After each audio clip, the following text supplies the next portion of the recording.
Senior al-Shabaab commander killed in U.S. strike, report.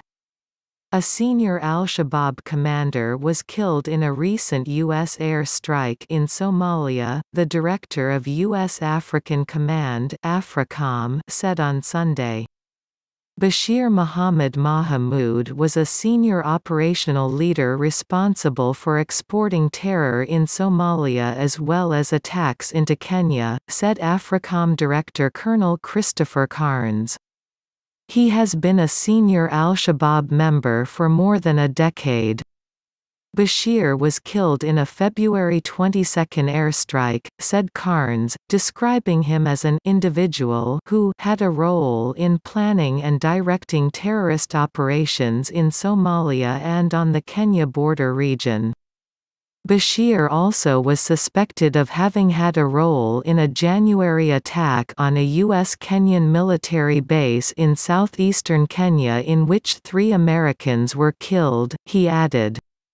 General Roger Cloutier, commander of U.S. land forces in Africa, recently declared al-Shabaab to be one of the biggest threats on the continent. Some analysts have questioned the effectiveness of the U.S. campaign in Africa.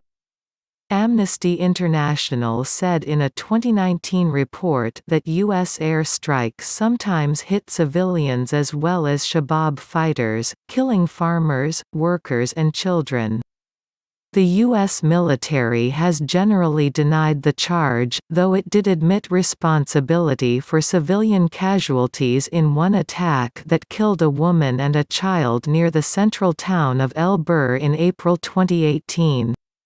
Colonel Carnes described al-Shabaab as the largest and most kinetically active al-Qaeda network in the world.